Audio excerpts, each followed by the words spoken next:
بسم اللہ الرحمن الرحیم۔ آج آپ کے سامنے جو درس دیا جا رہا ہے وہ نجاستوں کے بارے میں ہے کہ نجاستوں کی کتنی اقسام ہیں، اور اسی طرح سے نجاستیں جن کا پاک کرنا اور جن کو دور کرنا واجب ہے۔ پہلی بات، نجاست کسے کہتے ہیں؟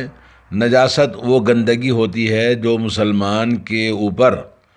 جس کو دور کرنا، جس کو پاک صاف کرنا اور جس کو دھونا، اور جہاں بھی لگی ہے نجاست اس کو دور کرنا ضروری ہے۔ جیسے اللہ تبارک و تعالیٰ نے فرمایا وَثِيَابَكَ فَطَهِّرْ، اے نبی صلی اللہ علیہ وسلم اپنے کپڑوں کو آپ پاک صاف کیجئے۔ اور اسی طرح اللہ تبارک و تعالیٰ نے فرمایا وَيَسْأَلُونَكَ عَنِ الْمَحِيضِ، یہ لوگ حیض کے بارے میں سوال کرتے ہیں، قُلْ هُوَ أَذًى، آپ کہہ دیجئے کہ وہ گندگی ہے۔ حالت حیض میں فَاعْتَزِلُوا النِّسَاءَ فِي الْمَحِيضِ، حالت حیض میں عورتوں سے آپ دور رہیے۔ وَلَا تَقْرَبُوهُنَّ حَتَّى يَطْهُرْنَ، اور ان کے قریب نہ جاؤ، جماع نہ کرو، ہم بستری نہ کرو یہاں تک کہ وہ پاک ہو جائیں۔ فَإِذَا تَطَهَّرْنَ فَأْتُوهُنَّ مِنْ حَيْثُ أَمَرَكُمُ اللَّهُ، جب وہ پاک ہو جائیں حیض سے تو پھر آپ ان کے پاس آؤ ہم بستری کرنے کے لیے، جیسے اللہ نے تم کو حکم دیا ہے۔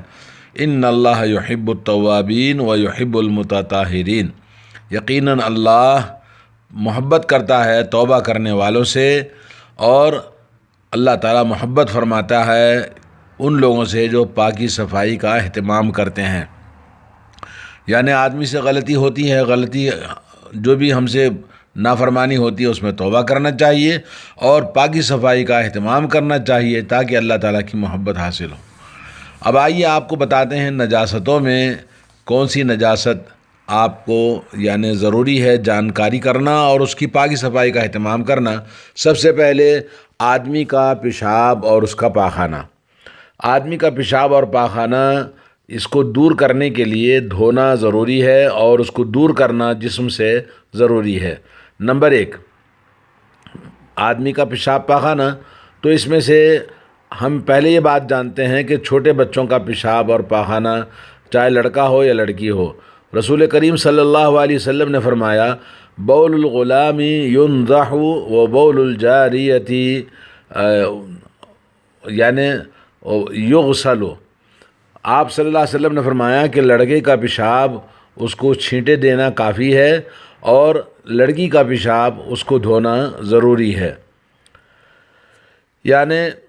پانی کے چھینٹے دینے سے لڑکے کا پیشاب صاف یعنی اس کو دھونے کی ضرورت نہیں ہے، اور اسی طرح سے لڑکی کا پیشاب دھونا ضروری ہے، چاہے وہ دونوں چھوٹے ہی ہوں، جیسا کہ دوسری ایک اور حدیث میں آتا ہے ما لم يطعما فاذا طعم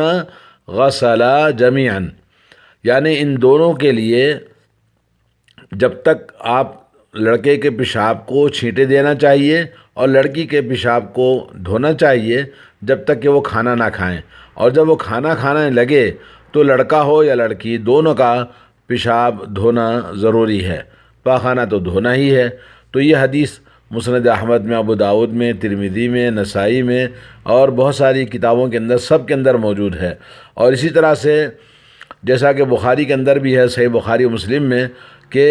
النضح بول الغلام الصغیر الذی لم یاکل الطعام، امام بخاری اور امام مسلم نے بیان کیا کہ وہ لڑکا جو پیشاب کرتا ہے، چھوٹا ہے، ابھی کھانا نہیں کھاتا ہے، تو اس کے لیے خالی پانی کے چھینٹے دینا کافی ہے۔ جی، اسی طرح سے ایک اور حدیث ہے جس میں حضرت ام قیس بنت محسن، ان کی حدیث ہے کہ وہ لڑکے کو لے کر اللہ کے نبی صلی اللہ علیہ وسلم کے پاس آئیں اور لڑکے نے پیشاب کر دیا تو نبی علیہ الصلوۃ والسلام نے چھینٹے دیے، اس کو دھویا نہیں۔ تو اس طرح سے معلوم یہ ہوا کہ چھوٹے بچوں کا پیشاب، اگر لڑکا ہے دودھ پیتا ہے اور کوئی چیز کھاتا نہیں ہے تو اس کے پیشاب کو چھینٹے دینے سے کافی ہے، دھونے کی ضرورت نہیں۔ لڑکی البتہ اس کے پیشاب میں کثافت زیادہ ہوتی ہے، بدبو ہوتی ہے، تو لڑکے کے مقابلے میں اس کا پیشاب زیادہ کثافت والا ہوتا ہے، گندگی اس کے اندر ہوتی ہے، اس لیے نبی علیہ الصلوۃ والسلام نے اس کو دھونے کا حکم دیا ہے۔ نمبر 2، کہ چپل وغیرہ کو صاف کرنے کے لیے جیسا کہ حدیث میں آتا ہے کہ چپل کو دھونے کی ضرورت نہیں ہے، بلکہ اس کو زمین میں رگڑنے سے چپل صاف ہو جاتے ہیں، جیسا کہ رسول کریم صلی اللہ علیہ وسلم نے فرمایا اذا وطی احدکم بنعلیہ الاذی فإن التراب له طہور۔ جب تم میں سے کوئی آدمی اپنے چپل کو گندگی میں لگ جائے، اگر تمہارے چپل کو گندگی لگ جائے تو اس کو زمین میں رگڑنے سے وہ پاک ہو جاتا ہے، کیونکہ مٹی اس کو صاف کر دیتی ہے۔ اور یہ حدیث ابو داؤد میں موجود ہے، اور وہ حدیث بھی موجود ہے جس میں رسول کریم صلی اللہ علیہ وسلم نماز میں آپ نے جوتے اتار دیے، تو لوگوں نے بھی جوتے اتار دیے، تو نبی علیہ السلام نے کہا آپ لوگوں نے کیوں جوتے اتارے؟ تو انہوں نے کہا کہ آپ کو دیکھا تو ہم نے بھی اتار دیا۔ کہا میرے جوتے میں گندگی لگی تھی، جبریل علیہ السلام نے کہا کہ آپ کے جوتے میں گندگی نکال دیجئے، تو میں نے بھی نکال دیا۔ تو آپ لوگ جب نماز کو آئیں تو جوتوں کو دیکھ لیں کہ کہیں گندگی لگی ہے تو اس کو زمین میں رگڑ کر صاف کر دینا۔ نمبر 3 یہ ہے کہ عورت کے کپڑے کو جو کچھ گندگی لگتی ہے چلتے ہوئے، برقع ہے اس کا یا لباس ہے، تو اس کو صاف کرنے کے لیے نبی علیہ السلام نے فرمایا ان المرأۃ اذا مشت فی الطریق، جب عورت راستے میں چلتی ہے اور وہاں گندگی اس کے کپڑے کو لگ جائے تو بعد والی زمین جہاں خشکی ہے، جہاں زمین پاک ہے، تو اس کے کپڑے کو صاف کر دیتی ہے۔ یعنی عورت کا لباس زمین میں لٹکتا ہے اور زمین میں گھسیٹتے ہوئے جاتا ہے، ایسا لباس ہوتا ہے عورت کا۔ لیکن آج کل جیسے عورتیں ٹخنوں سے اوپر پنڈلیاں ان کی نظر آتی ہیں، پنڈلیوں سے اوپر کا حصہ نظر آتا ہے، جو بالکل بے پردگی اور بے حیائی اسلام کا لباس نہیں ہے۔ اسلام کا لباس مردوں کے لیے ٹخنے سے اوپر ہونا چاہیے اور عورتوں کے لیے ٹخنے سے نیچے، اتنا کہ زمین گھسیٹتے ہوئے جائے۔ تو نبی علیہ السلام نے فرمایا یطہرہ ما بعدہ، اور جو گندگی اگر لگ جاتی ہے، کیچڑ لگ گیا، کوئی اور گندگی لگ گئی، تو بعد والی جو زمین ہے اچھی خشک، وہ زمین اس کپڑے کو پاک کر دیتی ہے۔ ابو داؤد اور ترمذی کے اندر موجود ہے۔ تو یہ تمام آپ کو بتا رہے تھے، آدمی کے پیشاب پاخانہ اگر کپڑے پہ لگ جائے، بچے کا پیشاب پاخانہ، اور اسی طرح کپڑے کو، جوتے کو پیشاب پاخانہ لگ جائے یا زمین کو پیشاب پاخانہ لگے۔ نمبر 3 یہ ہے کہ زمین کو اگر پیشاب لگ پڑ گیا یا زمین کو پیشاب کسی نے پاخانہ کر دیا تو اس صورت میں کیسے اس کو صاف کرنا، اسی طرح سے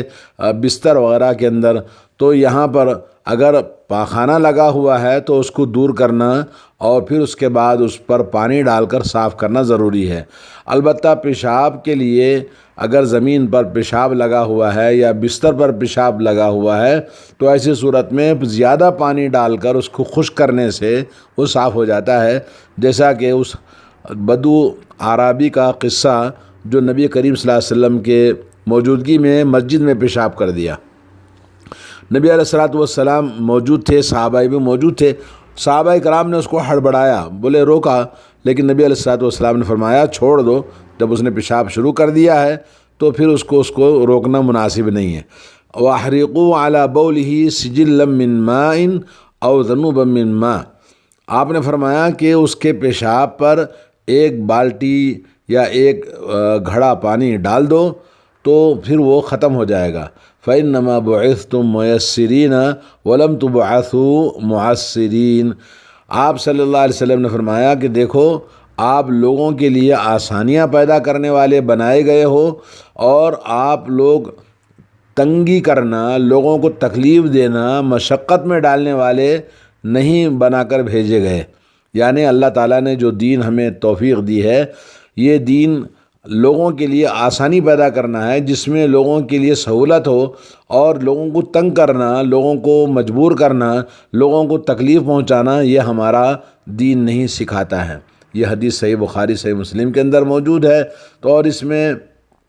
اس بات کی طرف اشارہ ہے کہ پیشاب یا پاخانہ لگ جائے تو کیسے صاف کرنا چاہیے، اور اگر پیشاب ہے تو پیشاب کے اندر پانی زیادہ ڈال دیں تو بعد میں خشک ہو جاتا ہے تو وہ اس کا اثر ختم ہو جاتا ہے۔ باقی استنجا کے کیا احکام ہیں انشاءاللہ آگے آپ کو بتائیں گے۔ آدمی کے پیشاب اور پاخانے کے بعد میں نمبر 2 آتا ہے عورت کا حیض۔ اس کو کیسے صاف کرنا چاہیے؟ نبی علیہ الصلوۃ والسلام نے فرمایا اس کو پانی سے رگڑ کر دھونا اور اس کو صاف کرنے کے لیے کپڑا جہاں کپڑے پہ لگا ہے یا جسم پر لگا ہے تو پانی سے صاف کیا جا سکتا ہے۔ باقی جو کپڑے پہ لگا ہے تو نبی علیہ الصلوۃ والسلام نے کہا پانی ڈال کر اس کو رگڑیں اور اس کو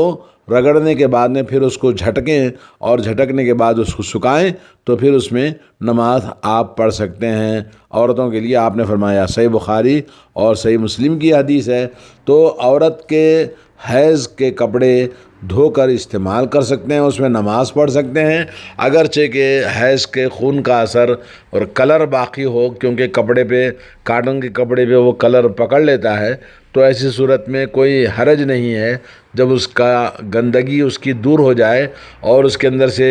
اور نجاست ختم ہو جائے تو اس کپڑے میں نماز بھی پڑھ سکتے ہیں اگرچہ کہ اس کا اثر باقی ہو۔ نمبر 3، کتے کا جھوٹا۔ کتا کسی برتن میں منہ ڈال دے تو نبی علیہ الصلوۃ والسلام نے فرمایا طہور اناء احدکم اذا ولغ فیہ الکلب ان یغسلہ 7 مرات اولاہن بالتراب۔ ایک اور حدیث میں ہے فلیرقہ، کہ کتا جب تم میں سے کسی کے برتن میں منہ ڈالے تو اس کو 7 مرتبہ دھونا چاہیے، ان میں سے پہلی مرتبہ مٹی سے رگڑ کر دھونا۔ اور ایک روایت میں ہے کہ جس میں برتن میں منہ ڈالا ہے کتا اس چیز کو آپ پھینک دیں، یعنی کیونکہ وہ نجس عین ہے اور کتے نے اگر منہ ڈالا ہے تو وہ چیز پھینک دینا چاہیے، اس کو استعمال نہیں کرنا چاہیے۔ یہ صحیح مسلم کی حدیث ہے۔ باب حکم ولوغ الکلب، تو یہ اس میں جھوٹا، اب جھوٹے پانی جھوٹا ہے، کھانے پینے کی جھوٹے ہیں، تو یہ اس میں بڑی تفصیل ہے، انشاءاللہ پھر آپ کو بتائیں گے۔ جھوٹا کسے کہتے ہیں؟ جو پانی پی کر بچ جائے یا کھانا کھاتے ہوئے چلے جائیں، جیسے پرندے جو ہے وہ کھانا نوچ کے آدھا پھل کھا کے چھوڑ دیتے ہیں، یا یہ کہ حیوان آدھا کھانا چھوڑ کے جاتے ہیں، تو اس سلسلے میں درندے یا پرندے جو بھی ہیں ان کے حیوانات، جتنے بھی حیوانات ہیں ان کی 2 قسمیں ہیں، ایک نجس ہے اور ایک طاہر ہے۔ اور جو پہلی جو نجس قسم ہے پھر اس کے اندر 2 قسمیں ہیں، ایک یہ ہے کہ وہ جیسے کتا ہے، خنزیر ہے، تو یہ نجس عین ہے، تو اس کا جھوٹا اور اس سے جو کچھ بھی نکلتا ہے، ان کا کھایا ہوا، ان کا جھوٹا پانی سب کیا ہے؟ نجس ہے، اور اس کا استعمال کرنا جائز نہیں ہے۔ اور دوسری قسم جو کہ جیسے حیوان تو بعض حرام ہیں لیکن ان کے جھوٹے کے بارے میں اختلاف ہے، جیسے گدھا ہے اور خچر ہے، یا اسی طرح سے جو بعض جانور جو حرام ہیں تو ان کا جھوٹے میں اختلاف ہے۔ اور اسی طرح سے پرندے ہیں، جیسے پرندوں میں شاہین ہے اور چیل ہے، اور اسی طرح سے مختلف قسم کے جانور ہیں، جیسے بھیڑیا ہے، شیر ہے اور چیتا ہے۔ اسی طرح سے یہ تمام، ان کے بارے میں اہل علم کا حکم یہ ہے کہ یہ جانور کیونکہ اکثر ان سے بچنا مشکل ہے، یہ ہر جگہ جہاں آبادی انسانوں کی رہتی ہے وہاں رہتے ہیں، تو اس لیے ان کا جھوٹا پاک لوگوں نے کہا، علماء نے کہا ہے، کیونکہ ان سے احتیاط کرنا مشکل ہے۔ سعودی عرب کی علماء کمیٹی نے اس بات کو لجنہ دائمہ للبحوث العلمیہ والافتاء اس کو پاک قرار دیا ہے۔ نمبر 2، حیوانات میں جیسے پاک ہیں، جیسے جن کا پسینہ اور جن کا جھوٹا پاک ہے، تو اس کی 3 قسمیں ہیں۔ پہلی قسم یہ ہے جیسے انسان کا جھوٹا ہے اور اس کا کھایا ہوا پانی وغیرہ پاک ہے، اور کیونکہ مومن ناپاک نہیں ہوتا۔ اور اسی طرح سے عورت اگر حیض میں ہے تو اس کا حیض ہاتھ میں نہیں ہوتا ہے تو عورت پاک ہے، اس کے ساتھ جسم سے جسم لگا کے شوہر رہ سکتا ہے، بیٹھ سکتا ہے، سو سکتا ہے۔ اور دوسری قسم وہ حیوانات جو ہم کھانا کھاتے ہیں، جن کا گوشت ہم کھاتے ہیں، وہ پاک ہیں، جیسے اس میں اس کے پاک ہونے میں، اس کے جھوٹے کے پاک ہونے میں کوئی اختلاف نہیں ہے، سوائے اس کے جو جلالہ، یعنی وہ جلالہ حیوان جو عام طور پر گندگی کھاتے ہیں، جیسے مرغی ہے گندگی کھاتی ہے، اور بعض گائے بھینس وغیرہ یہ بھی گندگی کھاتے ہیں، تو یہ بھی ان کے بارے میں اختلاف ہے، لیکن صحیح یہ ہے کہ ان کا جھوٹا بھی پاک کہا گیا ہے۔ اور حیوانات میں ایک بلی ہے، بلی کا جھوٹا بھی پاک ہے، جیسا کہ اللہ کے نبی صلی اللہ علیہ وسلم نے فرمایا کہ وہ طوافین یعنی لوگوں کے درمیان میں ہی گھومنے والی اور رہنے والی بلی ہوتی ہے، تو اس کا جھوٹا پاک ہے۔ رہے کیڑے مکوڑے حیوانات میں سے جن کا بعض جو ہے خون بہتا ہے اور بعض جو ہے خون نہیں بہتا، تو ایسے ان کا جھوٹا اس سلسلے میں کیا ہے؟ تو اس میں علماء کے دو اقوال ہیں۔ جو بعض وہ حیوانات جو اڑتے ہیں، پرندے جیسے پتنگے کہتے ہیں، مکھی ہے، مکھی کے بارے میں اس کا جھوٹا پاک ہے۔ اللہ کے نبی صلی اللہ علیہ وسلم نے فرمایا کہ وہ اگر کسی کے برتن میں کھانے پینے میں گر جائے تو اس کو ڈبو دینا چاہیے، کیونکہ وہ ایک ہی سائڈ سے اپنے پر کو ڈالتی ہے، دوسرے پر کو بچاتی ہے۔ تو نبی علیہ السلام نے کہا کہ ایک پر میں اس کی بیماری ہوتی ہے اور دوسرے پر میں شفا ہوتی ہے، اس کو ڈبو کے نکال دینے سے وہ پاک ہو جاتا ہے۔ اور بعض یہ جو کیڑے مکوڑے ہیں پاک